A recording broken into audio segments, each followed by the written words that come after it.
देश के 4 राज्यों में चांदीपुर वायरस का प्रकोप फैल गया है। इस पूरे मामले पर बात करने के लिए हमारे साथ डॉक्टर एम वाजपेयी हैं, जो बच्चों के वरिष्ठ डॉक्टर हैं, एम्स से रिटायर्ड हैं, एचओडी भी रहे हैं। सर, एक बात बताएं कि जो वायरस है, चांदीपुर वायरस, ये किस तरीके का है और कैसा इसका प्रकोप देखा जा रहा है?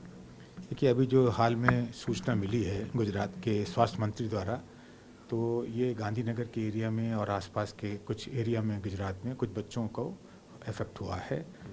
कुछ बच्चे गुजरात से ही थे, कुछ बच्चे राजस्थान और शायद महाराष्ट्र के भी हैं। तो इसके मतलब ये है कि कुछ एरिया ऐसा है जहाँ पे इससे इन्फेक्शन का प्रकोप हुआ है। ये वेक्टर से होता है, मच्छर से। बरसात का मौसम है, मच्छर पनपते हैं, तो ये इस तरह से ही होता है। ये कंटेजियस डिजीज़ नहीं है, तो इसलिए मुझे ये भी पता चला कि 20,000 से ज़्यादा लोगों की स्क्रीनिंग भी बहुत तेज़ी से करी जा रही है, क्योंकि ये बहुत तेज़ी से ये फैलता है। सर, एक बात बताएं कि अगर किसी बच्चे को हो जाए तो उसमें किस तरीके के लक्षण दिखते हैं, अगर हम इस बीमारी की बात करें तो ये एक वायरल का सीज़न कहलाता है हम लोगों का। जब बरसात का होता है पीरियड, तो फ्लू के सिम्टम्स होते हैं प्रीडोमिनेंट, लेकिन ये बहुत रोबस्ट होते हैं। तो फीवर, वॉमिटिंग, हेडेक, दौरे भी पड़ते हैं, डायरिया भी हो सकता है। तो ये सिम्टम अमूमन तो सिंपल होते हैं और होते रहते हैं, बट किसी बच्चे में बहुत तेज़ी से ये डेवलप हों तो ये बहुत चिंता का विषय है। और इस सूचना का हम ये देख सकते हैं कि हम तुरंत सतर्क हो जाएं, क्योंकि इसका इलाज सिम्टोमेटिक है। इसके लिए एक एंटीवायरल ट्रीटमेंट कोई नहीं है, कोई वैक्सीन भी नहीं है। तो बच्चों को तुरंत ही अस्पताल में ले जाएं और उसका सिम्टोमेटिक ट्रीटमेंट करें। और इस वायरस की बात करें तो बताया जाता है कि इसमें मोर्टालिटी रेट भी जो है काफ़ी है, 50 से 7% जो है देखा जा रहा है। ऐसे में मान के चलें कि 2 बच्चे में एक की डेथ हो सकती है, तो कितना ज़रूरी है सतर्क रहना?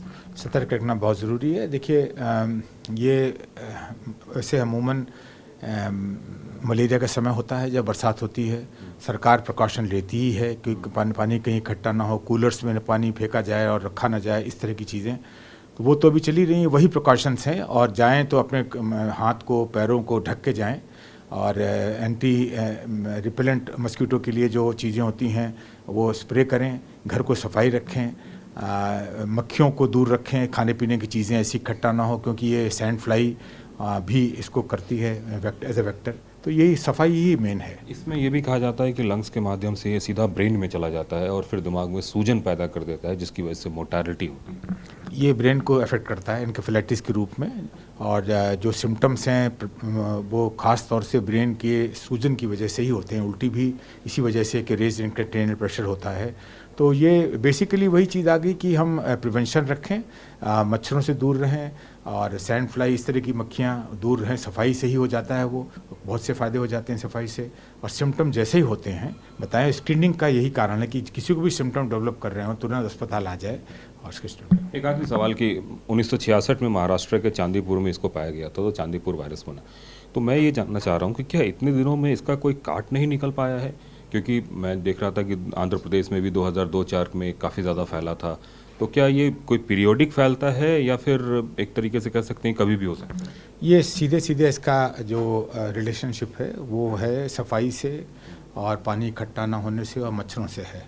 तो मलेरिया का लगातार खोज चली रही है, उसी तरह ये मच्छरों को ही कंट्रोल करना है बेसिकली। तो वैक्सीन जैपनीज एन्केफेलाइटिस की तो अवेलेबल है, इसकी डेवलप हो रही है। और सफाई का मेन अभियान है। मेरे ख्याल से हमारी सरकार का सफाई का अभियान अपने आप में एक रामबाण होगा। अगर हम लोग जो सफाई के अभियान इंडिया में चल रहा है पिछले 10 वर्षों से, अगर उस पर ही आगे चलते रहें तो एक बहुत बड़ा प्रिवेंटिव मेजर होगा। इसके अलावा वैक्सीन की भी खोज हो रही है।